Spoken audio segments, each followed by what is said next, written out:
हरे कृष्णा। हमारे पुराणों के पन्ने में आज आपका स्वागत है।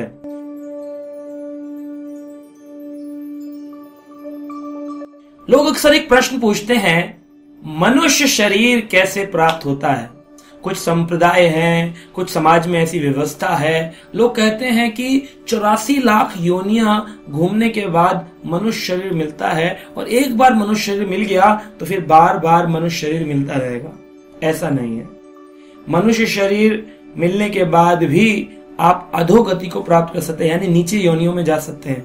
84 लाख प्रकार की योनियों में से हमने पहले भी अपने एपिसोड में चर्चा किया है, 80 लाख प्रकार की योनियों में पेड़ पौधे जलचर पशु आदि आते हैं। 4 लाख प्रकार की मनुष्य योनियां होती हैं। लेकिन मनुष्य में आकर अगर अच्छे काम किए बुरे काम किए तो उसका क्या फल होता है, आइए सुनते हैं पुराण क्या कहते हैं। स्कंद पुराण के अंदर सूत गोस्वामी वर्णन करते हुए कह रहे हैं, पुण्ये देवत्वम् आप्नोति पापे स्थावरतामिहात् समाभयम् पुण्य पापाभ्याम मनुष्यम प्राप्नुयो नरः। बहुत सुंदर श्लोक है। कहते हैं पुण्य देवत्वम आपनोति। अगर आपने जीवन में कुछ पुण्य कार्य किए, यानी कि दूसरों की मदद करना, खाना खिलाना, और व्यक्ति ने भंडारे किए, दवाइयां दी, गरीबों को खाना खिलाया, बच्चों को पढ़ाया, विद्या दान दिया, तो उस व्यक्ति को देवत्वम देवता की योनि प्राप्त होती है। जैसे आप देखते हैं स्वर्ग लोक में देवता आदि हैं, कैसे बन जाते हैं। स्वर्ग का देवता बनने के लिए, यानी अगर राजा इंद्र बनना हो तो उसके लिए 100 अश्वमेध यज्ञ करने पड़ते हैं। अश्वमेध यज्ञ क्या होते हैं कि आपने एक घोड़ा लिया, उसके आगे लिखा कि ये हमारा अश्व है, छोड़ दिया, पूरी पृथ्वी पर वो घूमेगा। जिसने रोक लिया उसको युद्ध करना पड़ेगा, या तो वो राजा आपकी शरणागति स्वीकार कर ले। आज के परिवेश में ऐसा कैसे यज्ञ कर सकते हैं। पूरी पृथ्वी पर जब एक बार घोड़ा विजय होकर वापस आ जाएगा तो एक यज्ञ हुआ। ऐसे 100 बार अश्वमेध यज्ञ जब हो जाए तब उसको कहते हैं अभी अश्वमेध यज्ञ पूर्ण। तब ऐसे पुण्य से व्यक्ति राजा इंद्र यानी स्वर्ग का राजा, अमरावती का राजा बन सकता है।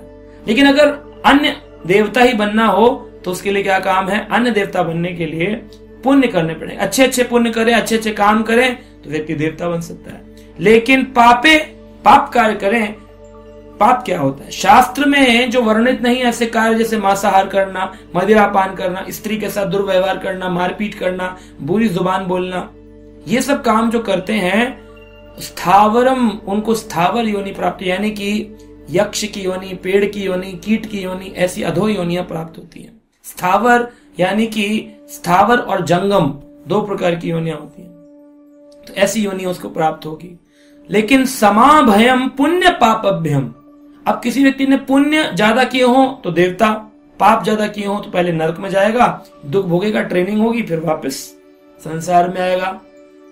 इस प्रकार से। और लेकिन पाप और पुण्य बराबर हो, 50-50, खाओ, कहते हैं ना, खाओ ब्रिटेनिया 50-50। अगर 50-50 हो गया तो क्या होगा, तब फिर ऐसी स्थिति में समाभयम इक्वल हो जाए, पुण्य पापभ्याम मनुष्याम प्राप्नोति नरः, उस व्यक्ति को मनुष्य के शरीर मिलेगा। अब पाप और पुण्य बराबर हो, ऐसा कैसे होगा। कभी ना कभी कोई कैलकुलेशन तो है नहीं कि डेबिट और क्रेडिट बैलेंस मेंटेन करके बैलेंस शीट बनाई जाएगी। थोड़ी सी भी गड़बड़ हो गई तो बहुत बड़ी गड़बड़ हो जाएगी। तो ऐसी स्थिति में व्यक्ति को पाप और पुण्य करने से बचना चाहिए।